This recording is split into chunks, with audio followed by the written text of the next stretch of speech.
మిత్రులారా నమస్తే, నేను మీ ప్రసాద్ మూర్తి. బీహార్ ఎలక్షన్స్ అనేక పాఠాలు మనకు నేర్పుతున్నాయి. నిన్న విస్తృతంగా ఒక వీడియోలో మాట్లాడుకున్నాం, కానీ అక్కడ కొన్ని ఫ్యాక్టర్స్ చెబుతున్నటువంటి విషయాలను విడివిడిగా డిస్కస్ చేస్తే మంచిదని అనిపించి బీహార్ రిపోర్ట్ పేరు మీద నేను కొన్ని వీడియోలు చేయాలని అనుకుంటున్నాను. ఈ వీడియోలు ఏమిటంటే, ఒకప్పుడు 35-40 సంవత్సరాల క్రితం బీహార్లో ఏ కుల సమీకరణలు ఆధారంగా దశాబ్దాలుగా అక్కడ కొనసాగుతూ వస్తున్నటువంటి రాజకీయ అగ్రవర్ణ ఆధిపత్యాన్ని దెబ్బతీశాయో, అవే కుల సమీకరణలు ఇప్పుడు వాటికి అవే వ్యతిరేకంగా పనిచేస్తున్నాయి. Caste equation versus caste equation. ఇది ప్రజెంట్ బీహార్ మనకు చెబుతున్నటువంటిది. ఇది దేశం సంపూర్ణంగా అర్థం చేసుకొని సదవగాహనతో రాజకీయ వ్యూహాలు రచించుకోవాలి అని బీహారు చెబుతున్నటువంటి సందేశం. క్యాస్ట్ ఈక్వేషన్ అదే క్యాస్ట్ ఈక్వేషన్కి వ్యతిరేకంగా పనిచేయడం అనేటటువంటిది. ఏం జరిగింది అనేది ఇది మనం చూద్దాం. ఇక్కడ ఈ వర్తమానం బీహార్ ఇస్తున్నటువంటి సందేశం గురించి అర్థం చేసుకునే ముందు మనం బీహార్ గతాన్ని ఒకసారి తెలుసుకోవాలి. మీకు ఒక 2-3 ఫోటోలు చూపిస్తా. ఇది చూడండి, లాలూ ప్రసాద్, నితీష్ కుమార్. అలాగే లాలూ ప్రసాద్ ఈ ఫోటో చూడండి.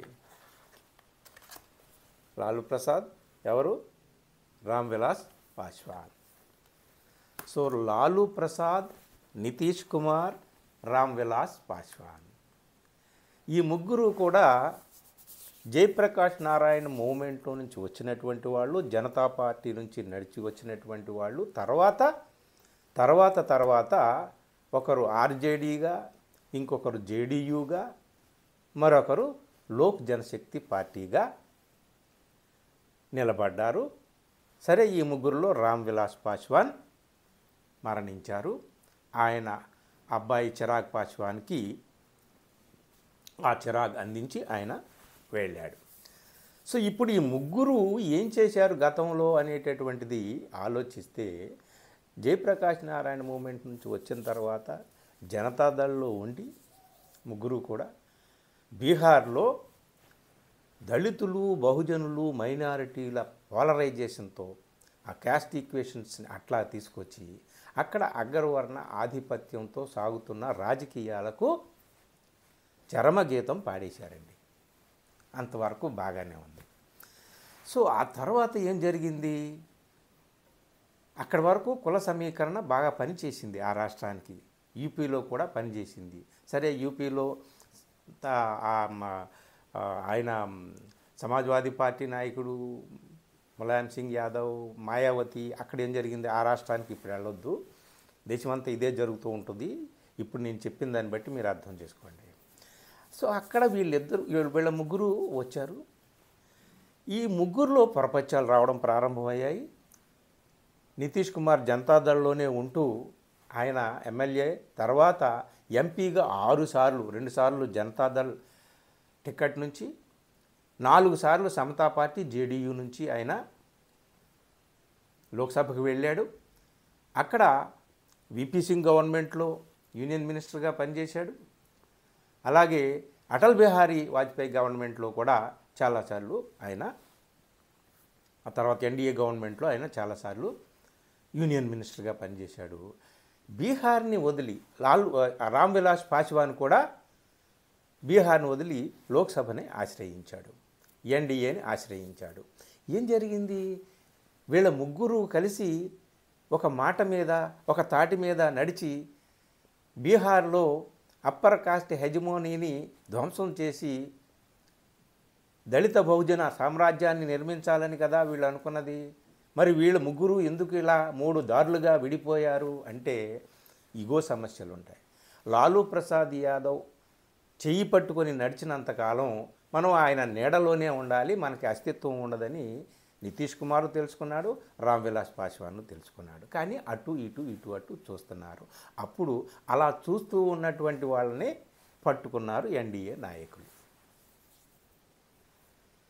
ఎందుకంటే పదవికి దూరమైనటువంటి అప్పర్ కాస్ట్ పీపుల్, అగ్రవర్ణ నాయకులు, వాళ్ళకి ఎవరో ఒకళ్ళు మళ్ళీ ప్రత్యక్షంగానో పరోక్షంగానో తమ పదవీ దాహాన్ని తీర్చడానికి ఒక పట్టుకొమ్మ కావాలి.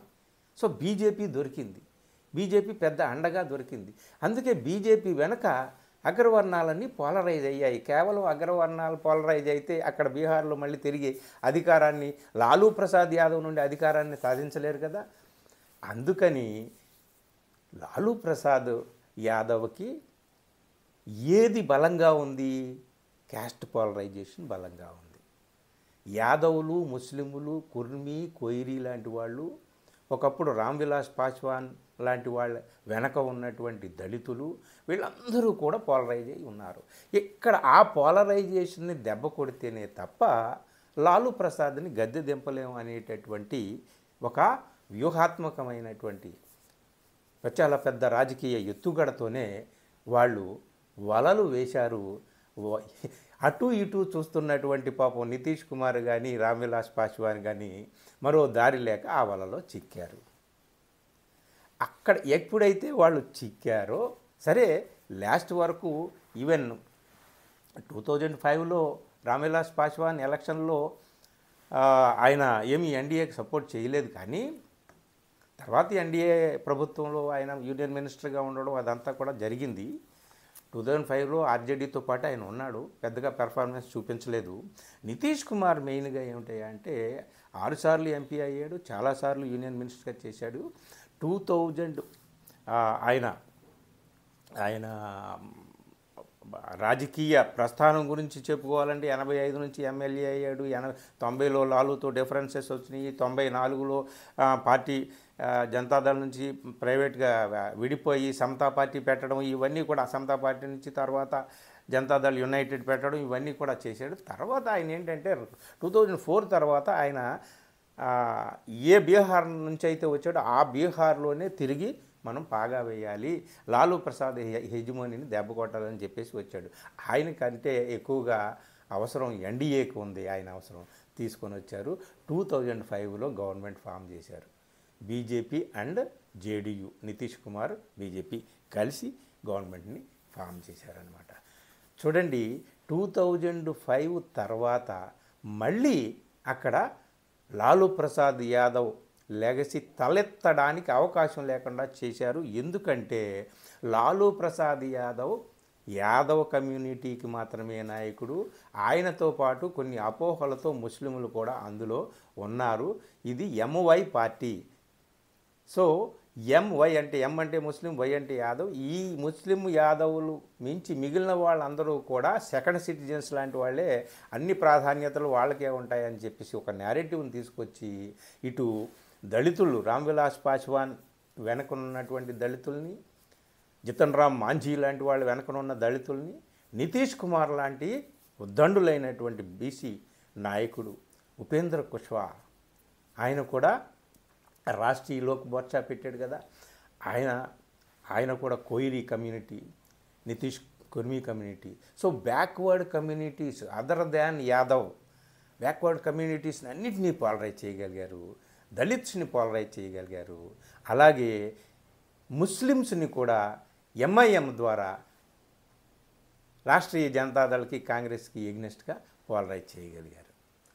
అందుకనే ఈ ఎన్నికల్లో నేనేం చెప్తున్నానంటే కుల సమీకరణలు వర్సెస్ కుల సమీకరణ, caste equation versus caste equation పనిచేసింది.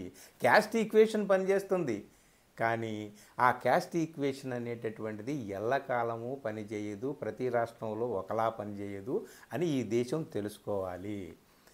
ఎప్పటికైనా పనిచేసేది నిరంతర ప్రజా ఉద్యమాలు ఎవరైతే నిర్మిస్తారో, నిరంతరం ప్రజలతో ఎవరైతే ఉంటారో, నిరంతరం కూడా ప్రజా సమస్యల మీద పోరాటం ఎవరైతే చేస్తారో వాళ్ళు మాత్రమే రాజకీయాల్లో బతికి బట్ట కట్టగలుగుతారు, మనగలుగుతారు. లేకపోతే క్యాస్ట్ ఈక్వేషన్స్ మీద మీరు ఎల్లకాలం ఉండలేరు. ఎందుకంటే మీరు ఏ క్యాస్ట్ ఈక్వేషన్స్తో అయితే పదవిలోకి వచ్చారో అదే క్యాస్ట్ ఈక్వేషన్స్తో మిమ్మల్ని పదవి నుంచి దూరం చేయగలిగారు ఎన్డీఏ నాయకులు. గుర్తుపెట్టుకోండి.